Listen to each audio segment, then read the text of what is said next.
Gloria a Dios.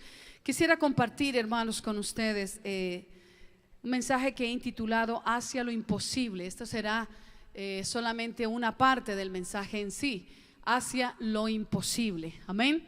Y vamos a ir a Jeremías capítulo 32, versículos del 1 al 44. Jeremías 32, del 1 al 44. No lo vamos a leer ahorita todo.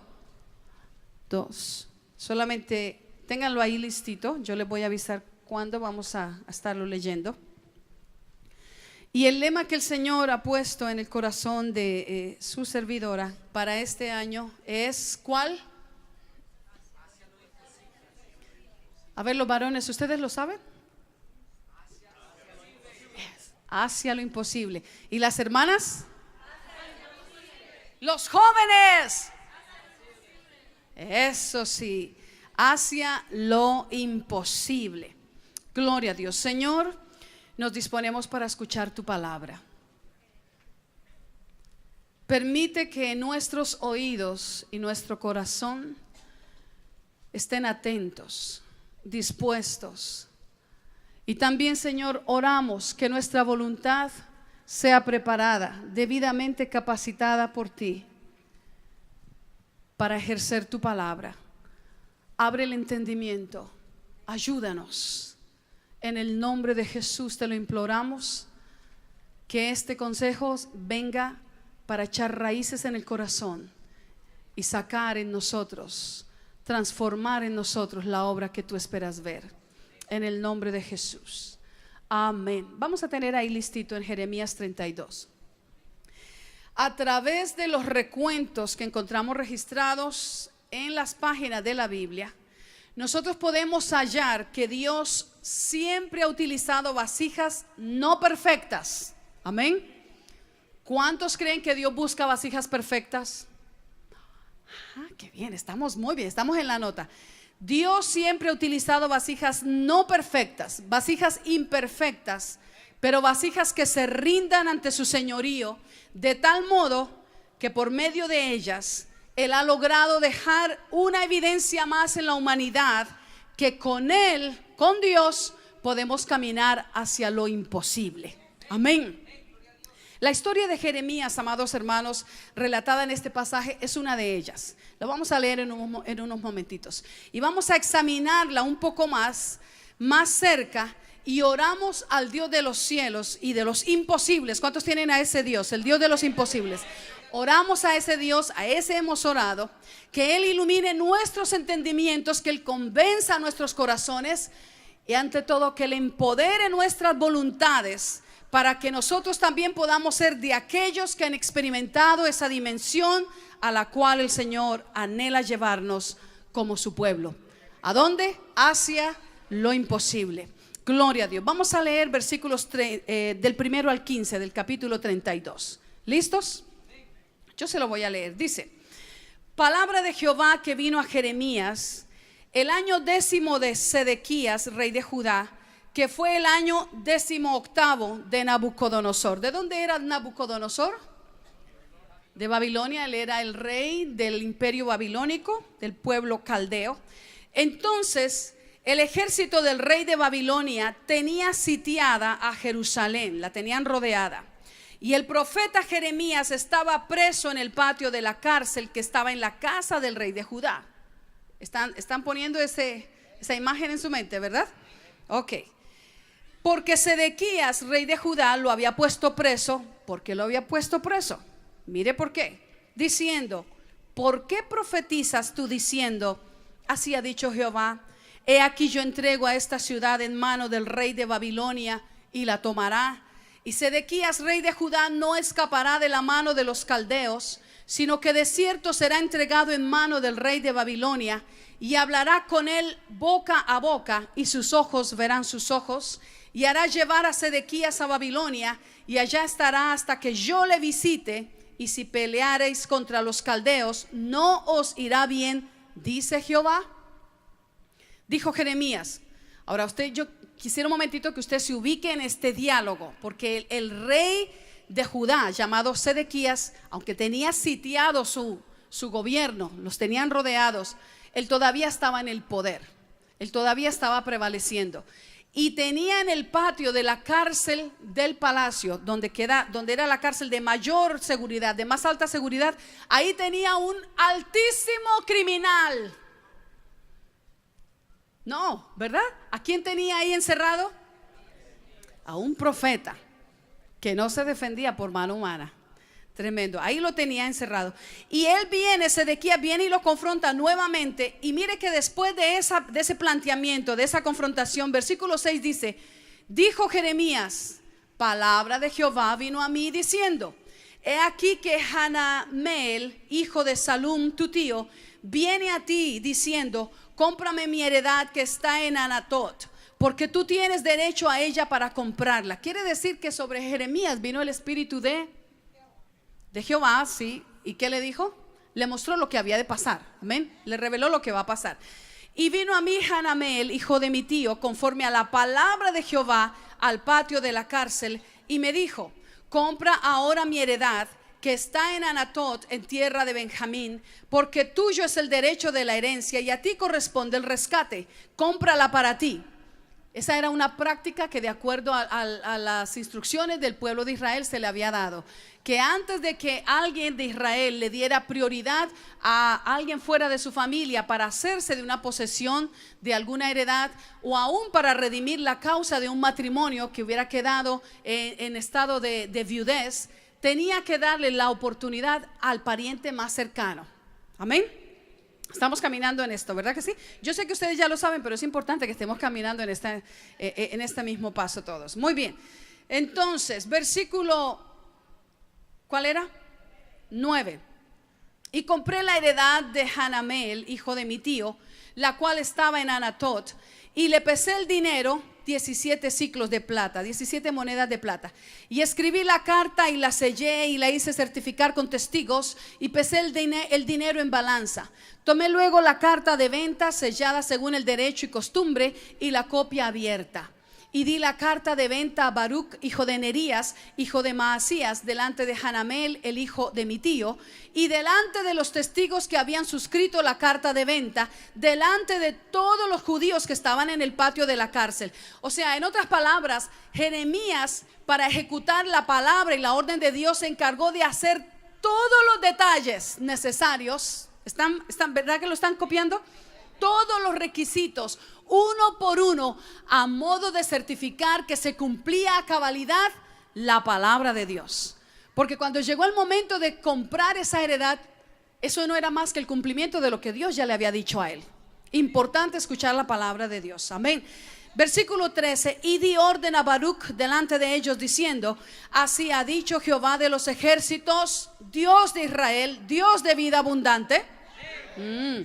Toma estas cartas, esta carta de venta sellada y esta carta abierta, y ponlas en una vasija de barro para que se conserven muchos días. ¿Cuánto duró el cautiverio de Israel, de Judá? Más o menos un promedio de 70 años. ¿Cuántos días estarían ahí esperando esas escrituras en esa vasija? 70 años, un promedio de eso. Porque así ha dicho Jehová de los ejércitos, Dios de Israel: aún se comprarán casas, heredades y viñas en esta tierra. Vamos a pausar ahí un momentito y quisiera abordar el primer punto. El pueblo de Dios, ¿cuántos de los que están aquí son pueblo de Dios? El pueblo de Dios siempre, diga conmigo, siempre. Los que no dijeron pueden acompañarme esta segunda vez. Siempre ha contado con la palabra de Dios. Dios siempre le ha hablado a su pueblo, siempre. Para tener una mejor ubicación con respecto al trasfondo histórico de este pasaje, los primeros versículos de este capítulo nos dejan saber que lo que aquí se está relatando sucedió en el 10º año del gobierno de Sedequías, rey de Judá, el reino del sur. Ya todos sabemos que Israel fue dividido en dos y quedó establecido el reino del norte, que era Israel prácticamente, con su capital en Samaria, y el reino del sur, que era Judá y otra tribu más, cuya capital era Jerusalén. Amén. Ese era el reino del sur. Fue un año más tarde aproximadamente en que el reino del sur, o sea Judá, cayó totalmente ante el imperio babilónico. Para este tiempo ya había caído el reino del norte, Israel, ante el gobierno de Asiria.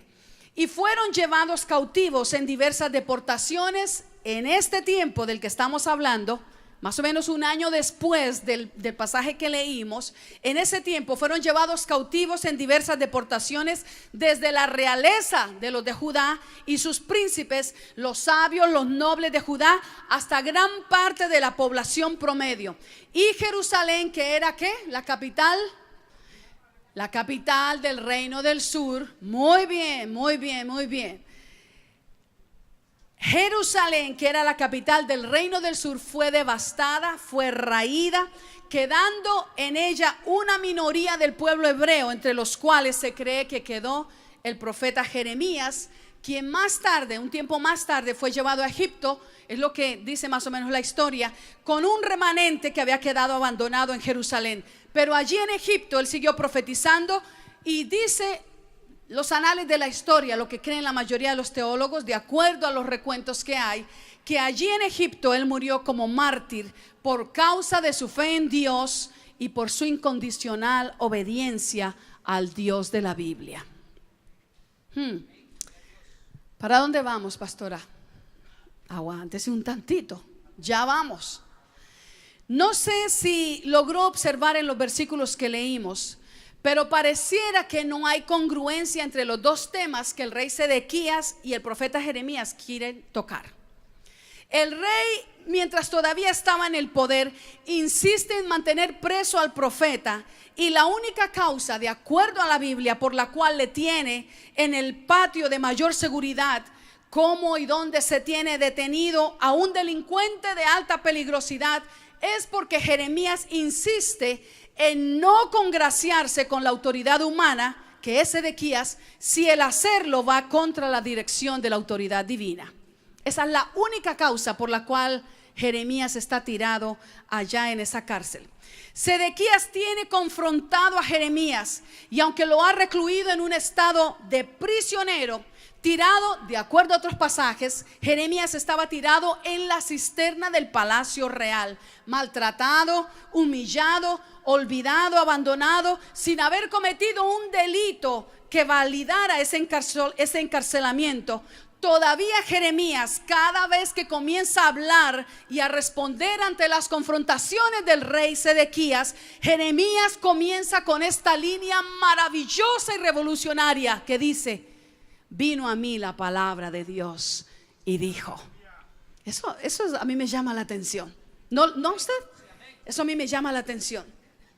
Mis amados hermanos, la condición del pueblo de Dios no podía ser más triste ni más desoladora. Por causa de su pecado, se hallaban en el umbral de ser llevados cautivos como esclavos a Babilonia y dejar de ser nación soberana para caer bajo el dominio de Nabucodonosor. Estaban al borde del completo desastre y la completa destrucción como pueblo. Y lo que hacía más difícil la situación era la persistencia en el pecado de gran parte de la población de Judá. Su resuelta actitud por seguir en lo malo, en la necedad, en rebeldía, y todavía creer muchos de ellos que estaban bien delante de Dios, cuando Dios vez tras vez les exhortaba a corregir sus caminos. Pero algo que es de admirar del carácter de este nuestro Dios, el Dios de la Biblia, a quien adoramos aquí también, es que ni aún en la condición de pecado ni de rebelión de su pueblo, Dios los abandonó, dejándolos sin palabra. Esto es algo muy interesante. A veces cuando nosotros nos herimos o nos sentimos o nos ofenden o tomamos impresiones, a veces ni son siquiera fijas impresiones, sino impresiones distorsionadas, ¿sabe lo primero que hacemos? Le cortamos la comunicación a la persona. ¿Verdad que sí? Y hay hermanos hoy por hoy, hermanos de la carne, hermanos biológicos, que tienen años y no se hablan. Hay parejas que tienen años y no se hablan. Hay hijos que tienen años y no le hablan a sus padres, excepto a la hora de comer, porque le toca comer. Esto es increíble, porque el Dios de la Biblia muestra este carácter, que a pesar de que su pueblo estuviera en pecado y en rebelión, nunca lo dejó sin palabra. Dios siempre le habló a su pueblo. Dios siempre le habló. Otra cosa es que el pueblo no escuchara. El pueblo de Dios nunca ha sido dejado a la deriva sin palabra. Nunca ha sido dejado en el abandono sin dirección para caminar. Y aunque el profeta Jeremías, como muchos otros, tanto profetas como gente del pasado en la palabra, también como los apóstoles y los creyentes de la primera era, también en muchas ocasiones tuvieron que pasar tiempo en la cárcel, aunque ellos tuvieron que quedar como presos, la palabra y la presencia de Dios nunca han podido ser aprisionados, porque nuestro Dios supera cualquier circunstancia que el mundo tenga que vivir, y Dios permanece fiel a su palabra. Y una de esas promesas es que Él habla a su pueblo. Amados, esto es algo que nosotros como iglesia, como creyentes, como discípulos debemos saber y tenerlo muy claro, que Dios siempre está hablando a su pueblo. Siempre. Amén. Siempre. No existe tal cosa como que alguien diga: es que en ese culto Dios no habló, en esa reunión Dios no habló. ¿No sería que cuando habló estabas dormido? ¿No sería que cuando habló se te antojó ir al baño? ¿No sería que cuando habló justo saliste a atender el celular? ¿No sería que cuando habló estaba tu mente recordando cosas que no te están edificando? No hay tal cosa como que Dios pase una semana y no hable, porque Él siempre le está hablando a sus hijos. Lo que pasa es que no siempre su pueblo está dispuesto a escuchar lo que Él quiere decir, y mucho menos va a querer escuchar y obedecer lo que Dios está demandando. En Hebreos la Biblia nos dice lo siguiente: que Dios, habiendo hablado muchas veces y de muchas maneras en tiempos pasados a nuestros padres por los profetas, en estos postreros días, en este tiempo, nos ha hablado por el Hijo. A Él la gloria por los siglos de los siglos. Sabe que gente que profesa muchas religiones, ellos se desviven, ellos lloran, ellos gritan. Hay quienes hacen sacrificios de sangre y levantan altares a sus ídolos y a sus dioses para que les hable.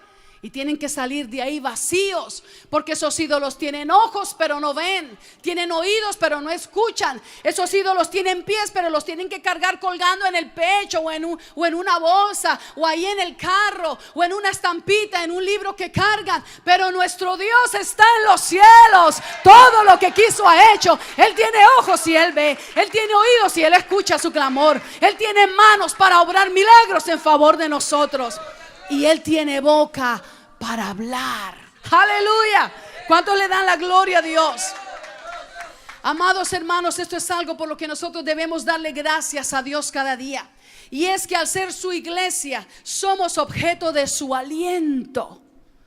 Cada palabra de Dios es aliento para nosotros.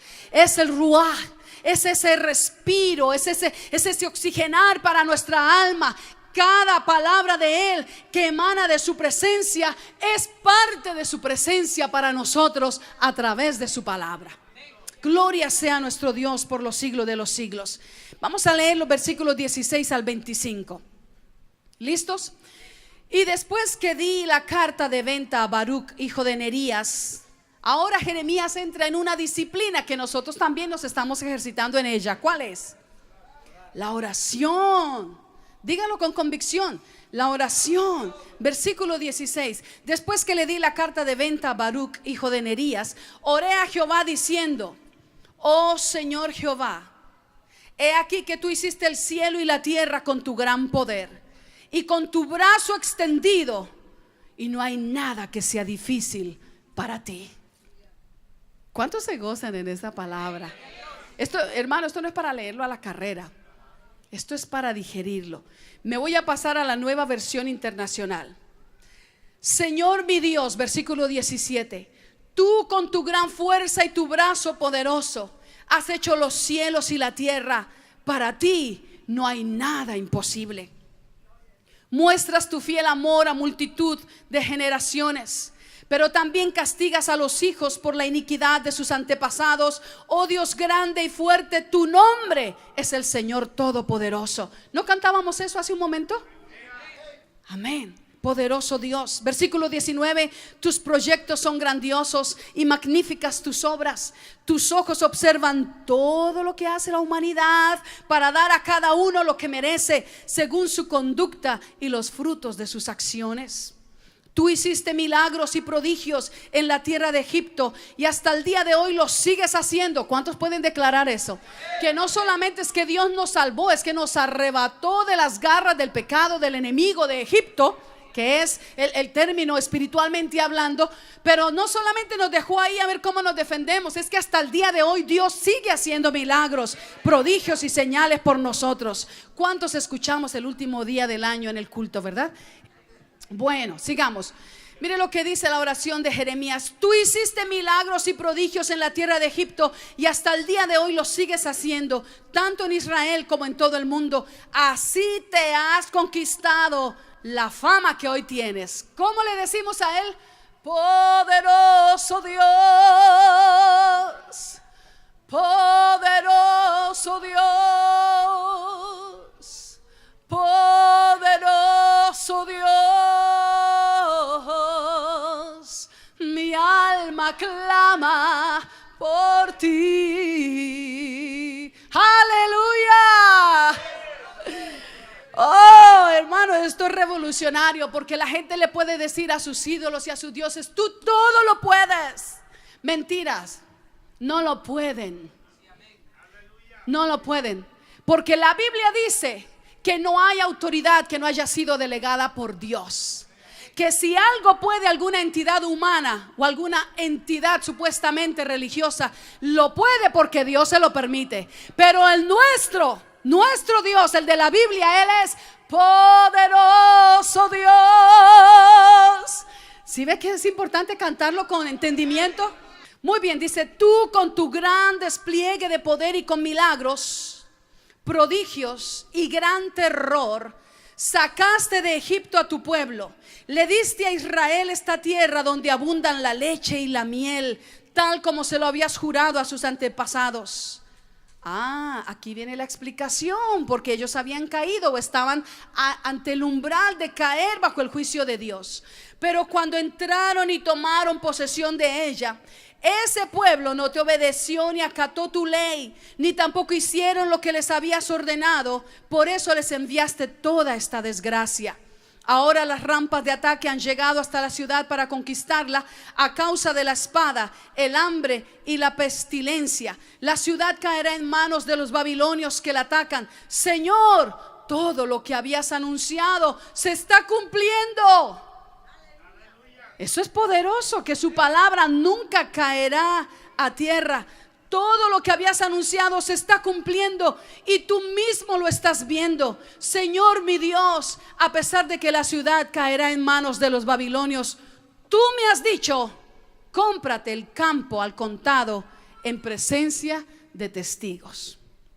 Y es aquí la otra parte tan importante que nos va a lanzar a la última reflexión más adelante. Amados hermanos, la desobediencia y la ingratitud traen funestas consecuencias, tristes consecuencias. Me gustó mucho lo que dijo hermana Nuri en la clase. De pronto un día de estos tenemos un culto así. ¿Usted se acuerda de algo muy importante que ya dijo? Todo lo que dijo es importante, pero algo que dijo de los testimonios. ¿Qué tal si un día abriéramos un culto y dijéramos: el culto de hoy es para dar testimonio de aquellas cosas que reconozco que le pedí a Dios y que nunca me contestó, pero que hoy le doy gracias que no me hubiera contestado? Eso sería. De pronto escucharíamos a alguien que dijo: ay Señor, yo le pedía tanto que me diera a esa muchacha de esposa, se casó con otro, pero hoy que lo veo tan maltrecho, digo: gracias Señor. Ese le gusta, ¿no? Sí, hermanos, es muy importante lo que dijo hermana Nuri. Yo hace años lo decía, como yo quisiera escuchar un testimonio donde la gente diga: le doy gracias a Dios que no me contestó tal cosa. Porque hermanos, si Él contestara conforme nosotros le pedimos y no conforme a su soberana voluntad, pudiéramos estar bien mal. Si así que no lo hace, mire cómo andamos a veces. ¿No es cierto? A veces nosotros nos empecinamos que tiene que ser este carro, tiene que ser este carro. tiene que ser este carro, y tiene que tener esto, y tiene que ser aquello, y el Señor nos da ahí un yugo un yugo de la marca de yugo, no. Y decimos, bueno, Señor, ahí vamos con ese yuguito. Y más adelante nos vemos que el yugo no nos dejó botados, y el tremendo carro que pedíamos.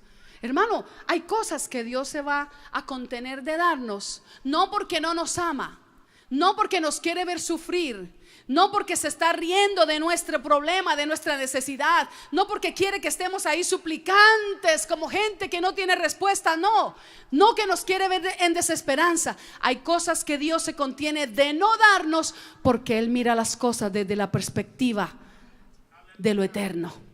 Y Él dice, no, ¿para qué le voy a dar esto?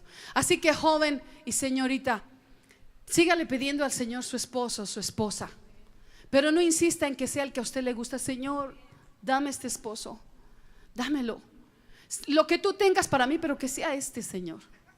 El que tú me quieras dar, pero que sea este, Señor, porque Dios siempre te va a dar lo mejor.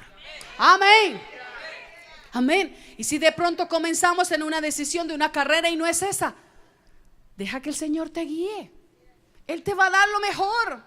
Yo le enseñaba a los jóvenes cuando me invitaban a predicar a eventos juveniles, cuando era evangelista, le decía, Dios nunca te va a dar lo malo. Lo malo es consecuencia de la naturaleza caída en la que nosotros vivimos. Pero Dios tampoco te va a dar solo lo bueno.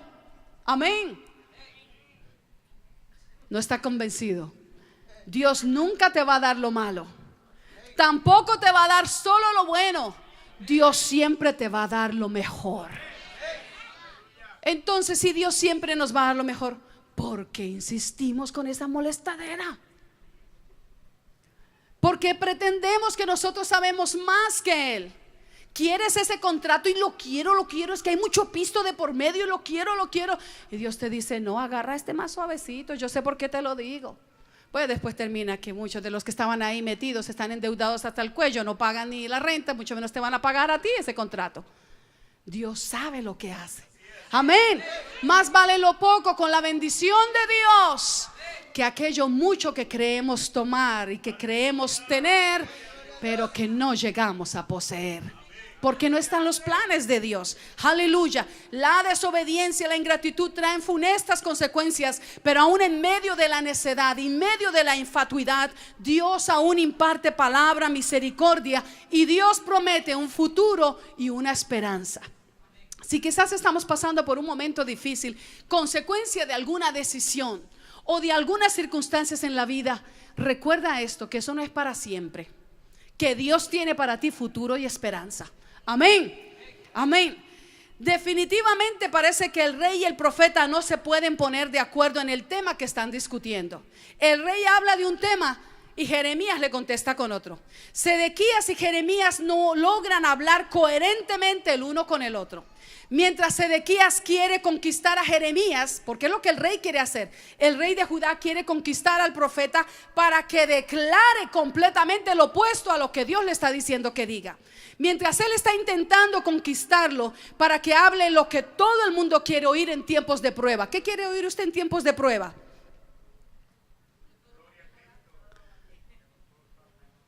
¿Qué quiere oír?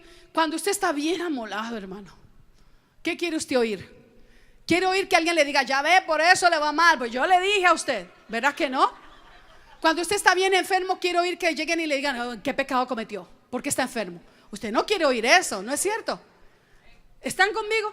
Cuando usted está en tiempo de prueba, ¿qué es lo que usted quiere oír? Usted quiere oír aliento, usted quiere oír restauración, usted quiere oír algo que lo levante, ¿no es cierto? Qué triste es cuando está uno pasando un momento difícil y encima le llueve sobre mojado.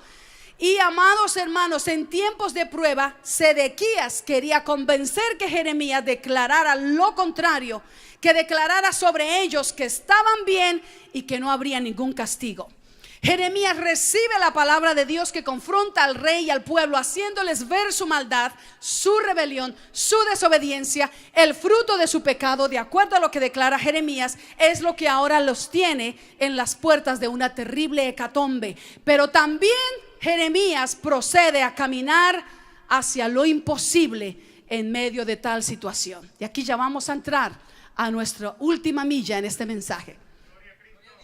Amén. Hacia lo imposible. Vamos a leer versículos 26 al 44. ¿Listos? Mire cómo comienza otra vez. ¿Cómo comienza en su Biblia? Recuerde que el pueblo está en pecado. Cuando esto está sucediendo, el pueblo está en rebelión. La nación, es cierto, hay un remanente que se ha guardado para Dios, pero la nación está al borde de ser destituida como nación soberana. El reino está a punto de caer bajo el rey de Babilonia, y ellos van a llevar los cautivos desde la realeza hasta donde ellos más puedan llevárselos, dejando muy pocos en Jerusalén. La ciudad está a punto de ser quemada. Todo eso está aconteciendo. Y he aquí que vino palabra de Jehová a Jeremías diciendo, o sea que Dios aún en esos tiempos difíciles no dejó al pueblo sin palabra. Iglesia, tú no tienes por qué andar como que no tienes cabeza, como que no tienes dirección, porque sobre ti hay cabeza y hay dirección. El Señor está para darnos su palabra. Y dice, he aquí que yo soy el Señor. Estoy leyendo de la Nueva Versión Internacional. Dios de toda la humanidad. ¿Hay algo imposible para mí? Por eso, así dice el Señor: voy a entregar esta ciudad en manos de los babilonios y de Nabucodonosor, su rey, y él la capturará. Y los babilonios que ataquen esta ciudad entrarán en ella y le prenderán fuego. Mire lo que van a hacer con Jerusalén. ¿Qué van a hacer? La van a incendiar. Amén. Muchas veces ha sido incendiada Jerusalén. Así como a las casas en cuyas azoteas se quemaba incienso a Baal, y para provocarme a ira se derramaban libaciones o sacrificios a otros dioses. Porque desde su juventud el pueblo de Israel y el de Judá no han hecho sino lo malo delante de mí. Todo esto es lo que está declarando el profeta Jeremías.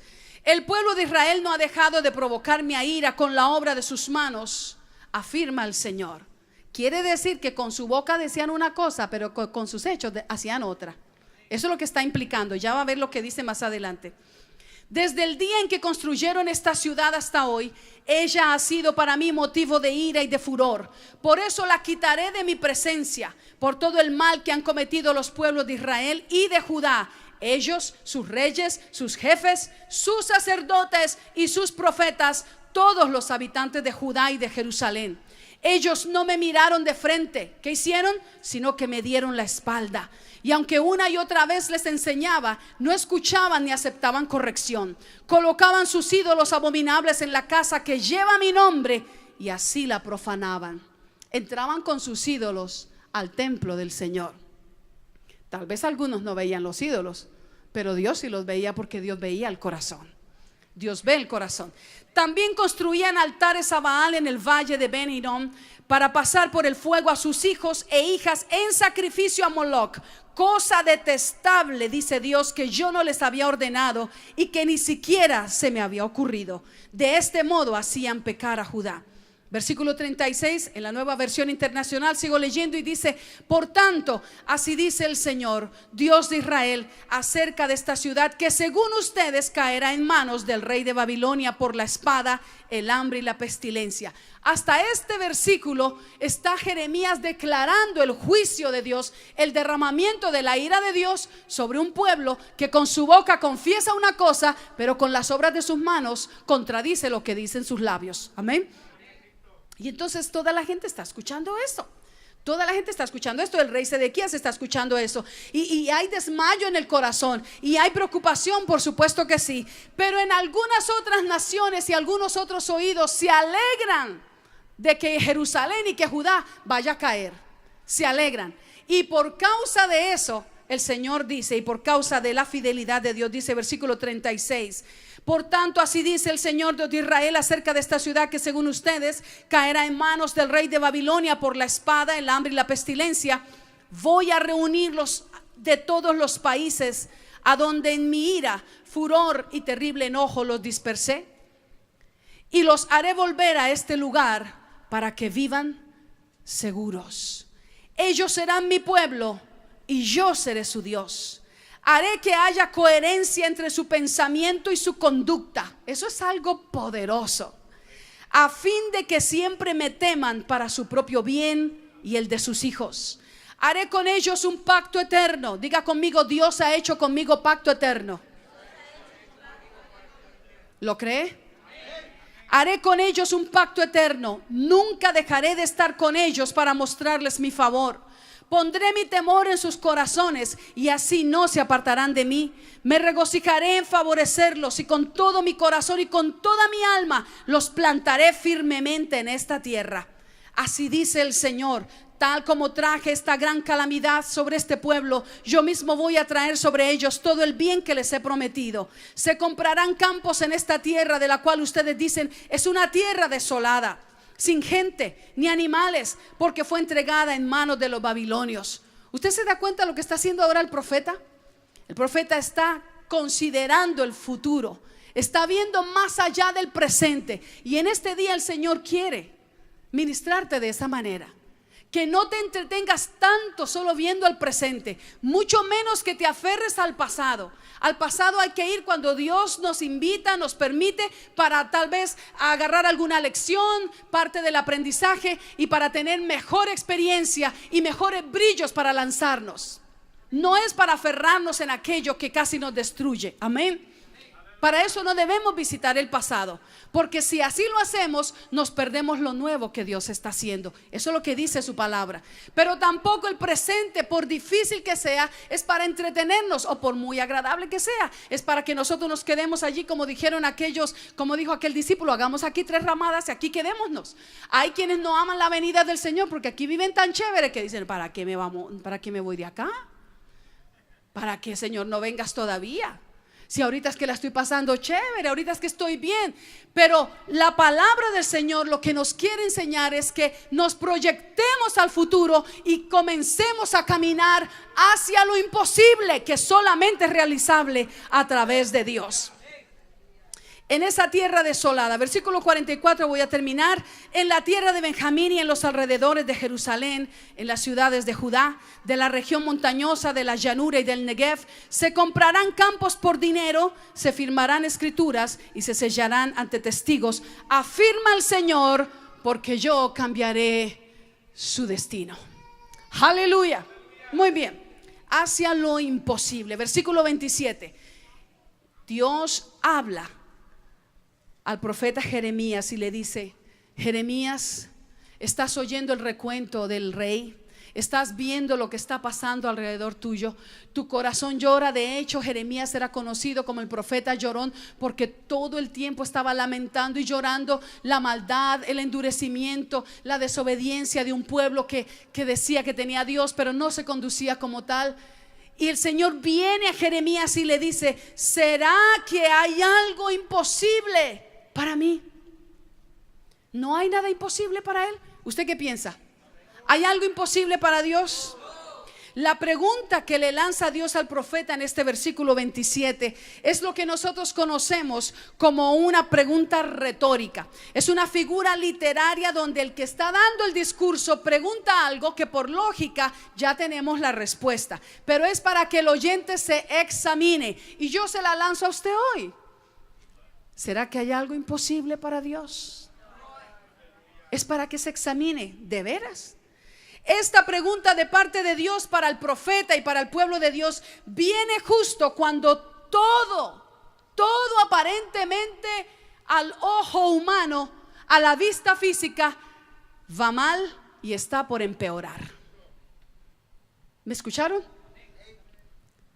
Dios lanza esta pregunta cuando todo a la vista humana está yendo mal y está a punto de empeorar. Hagamos un ligero recuento de esa demanda. Dios le dice al profeta: cómprate una heredad.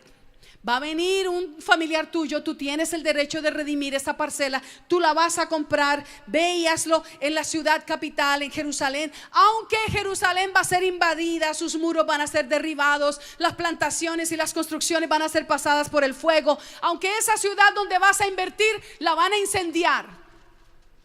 Yo quiero, Jeremías, que camines hacia lo imposible, no viendo solamente el presente, sino viendo el futuro que yo veo. Eso es lo que le está diciendo.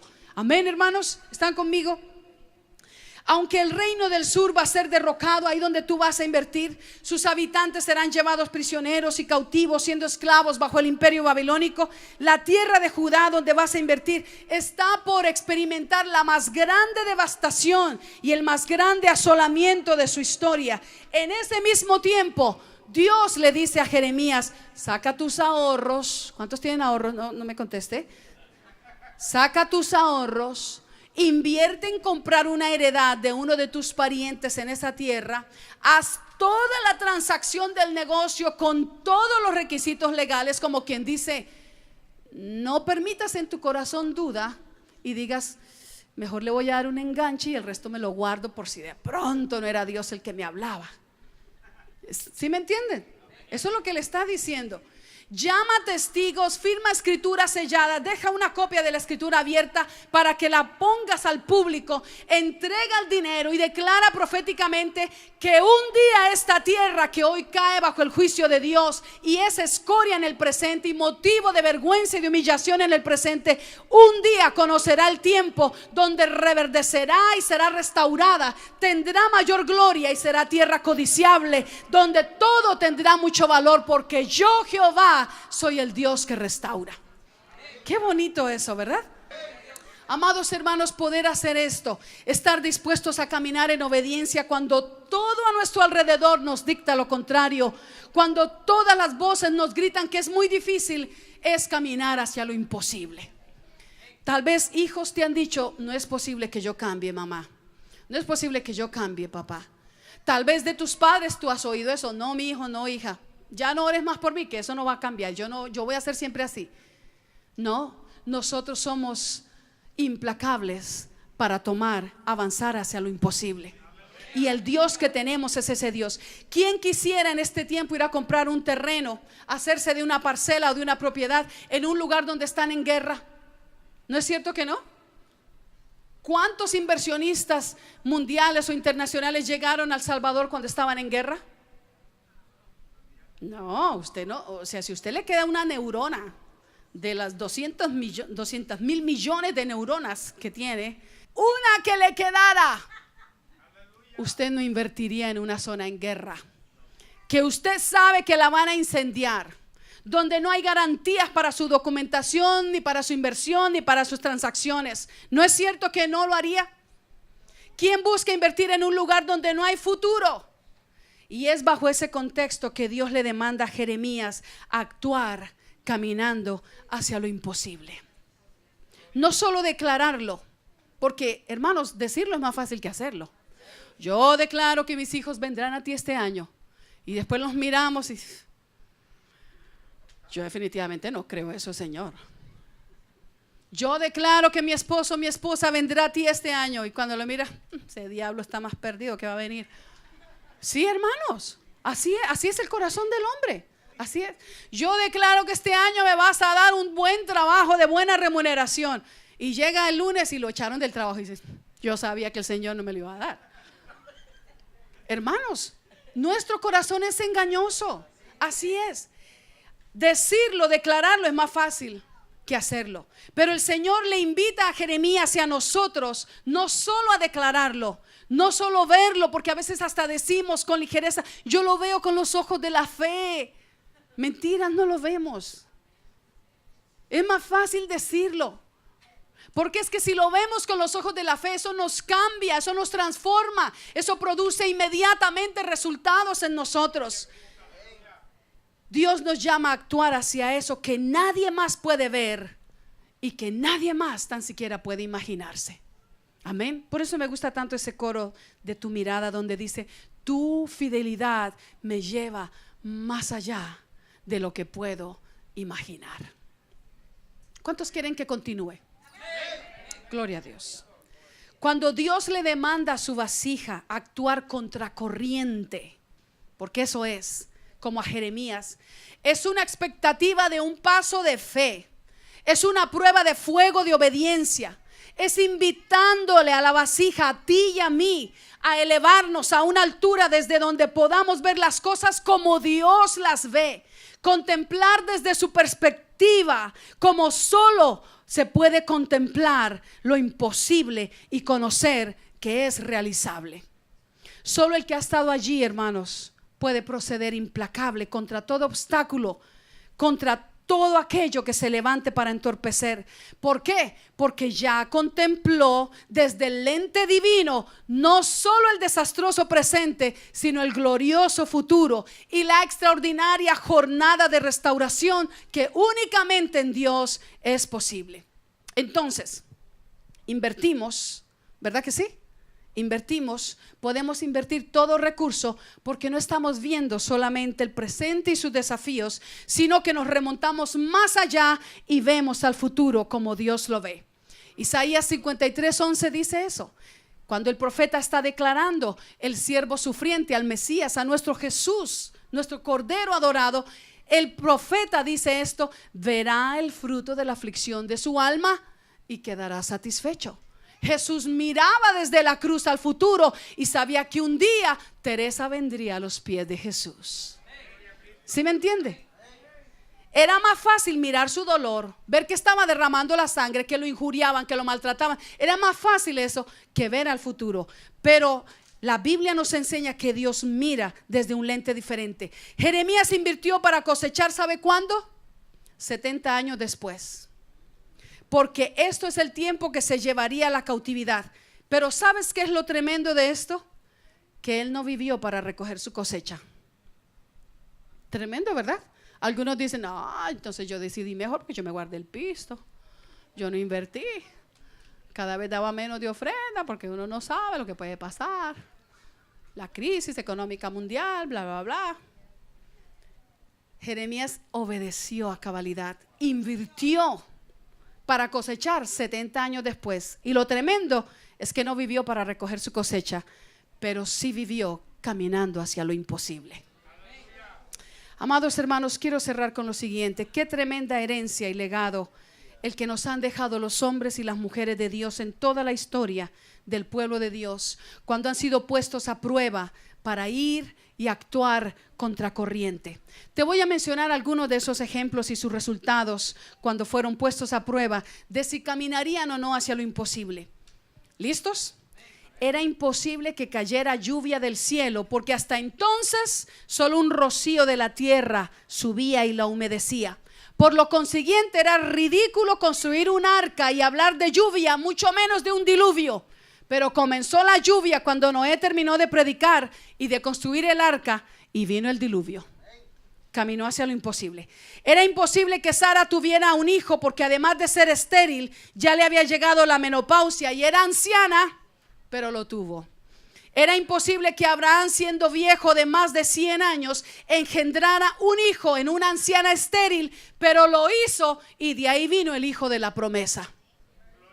Era imposible que al padre se le pidiera que sacrificara a su único hijo y esperara de él descendencia. Pero cuando ese padre caminó en obediencia hacia lo imposible, Dios hizo providencia para el sacrificio, y de ese hijo, de acuerdo a la escritura, han salido las familias de la tierra, una descendencia incontable como la arena del mar y como las estrellas del cielo, conforme el Dios de lo imposible lo había prometido.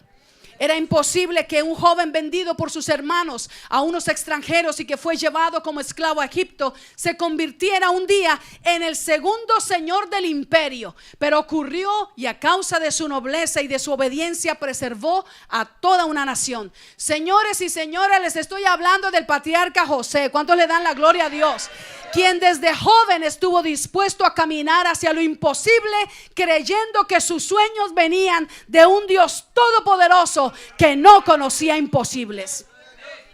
Era imposible que un bebé varón sobreviviera a la orden de Faraón de matar a todos los niños varones de las hebreas. Pero unas mujeres, Miriam y su mamá, la hermana y la madre de Moisés, se atrevieron a caminar hacia lo imposible y preservaron la vida de Moisés. Era imposible que un tartamudo pudiera convencer a Faraón y lograra sacar a todo un pueblo de su yugo, pero lo logró.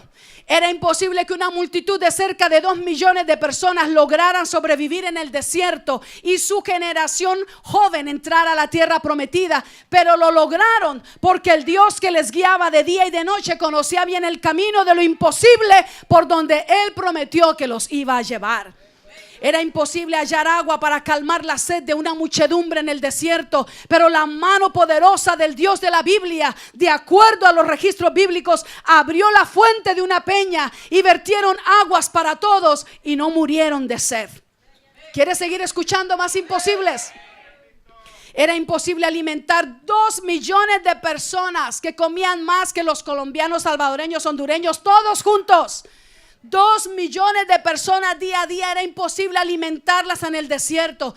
Pero el Dios que los sacó de Egipto era el mismo que con brazo extendido y fuerte les proveía, los protegía y los guiaba, y ninguno murió de hambre. Era imposible que las aguas del río Jordán se abrieran con tan solo ser tocadas por la planta del pie del grupo de alabanza y de los sacerdotes que llevaban el arca del pacto. Pero se abrieron porque no pudieron resistir la autoridad del Dios que les ordenaba actuar así. Era imposible que muros de la ciudad de Jericó cayeran con tan solo una canción de un pueblo, pero de un pueblo resuelto, implacable para creerle al Dios que obra imposibles, y cayeron al estruendo de su canto y de su grito de júbilo. ¿Cuántos le dan la gloria a Dios? Era imposible que un guerrero frágil, siendo el menor de la tribu más pequeña, fuera levantado para ser juez y líder de Israel y se convirtiera en un poderoso estratega de guerra, pero lo fue. Era imposible que ese guerrero llamado Gedeón ganara al ejército madianita de más de 30,000 soldados con tan solo 300 hombres ligeramente preparados para la batalla. Y era aún más imposible, diga conmigo, era imposible. Más imposible que ganara la batalla solo sonando instrumentos y encendiendo antorchas. Pero así vencieron. A Él la gloria por los siglos de los siglos. Era imposible que una mujer profetisa llegara a ser jueza y gobernante de Israel en un mundo donde la mujer no contaba con el mismo valor del hombre ante la sociedad que vivía. Pero Dios, mostrando que no es asunto de género, sino de Él que tiene misericordia y llama y empodera, levantó a Débora y la hizo de Commander in Chief de los ejércitos de Israel, por cuanto ella estuvo dispuesta a caminar hacia lo imposible. Es para las mujeres también este reto. Era imposible que un jovencito adolescente matara al gigante Goliat y entregara la victoria sobre el pueblo filisteo a los hijos de Israel. Pero es que ese muchachito conocía en la soledad y en el silencio del campo que el mismo que le había dado la victoria para matar al oso y al león también podía mostrarle en público a toda la nación de guerreros que el que da la victoria y nos lleva hacia lo imposible es aquel que ha dicho: no es con fuerza ni con espada, sino con mi espíritu, dice el Señor de los ejércitos, el Dios de los imposibles.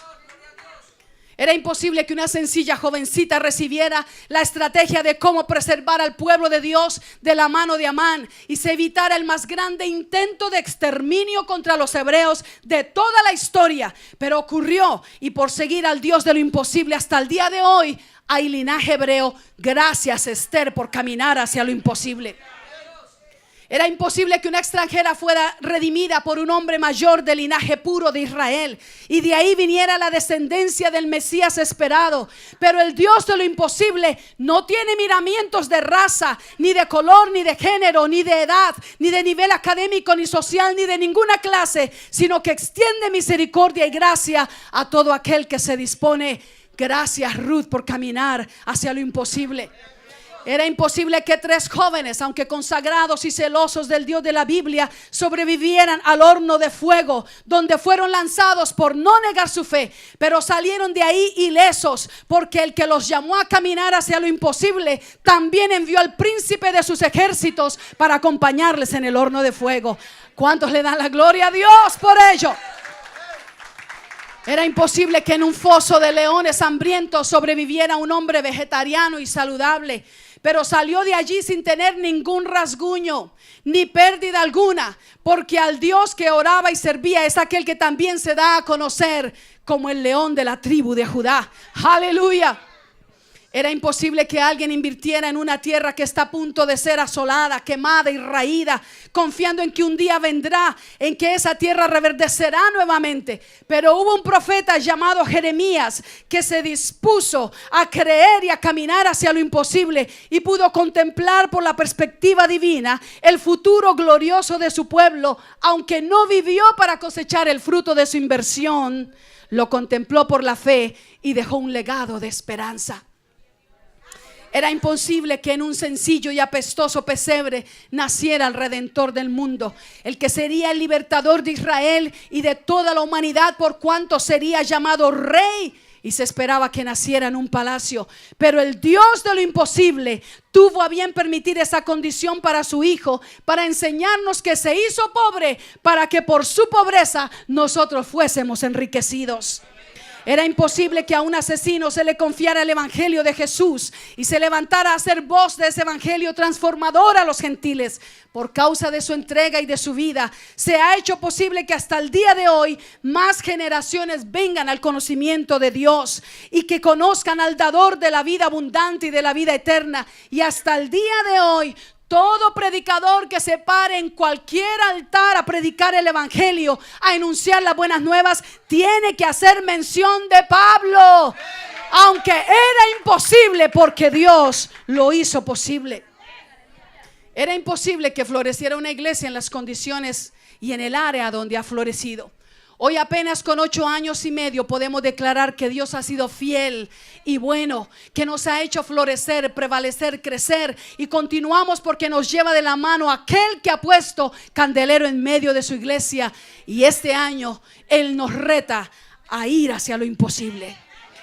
Era imposible, amados hermanos, encontrar la cura para el cáncer.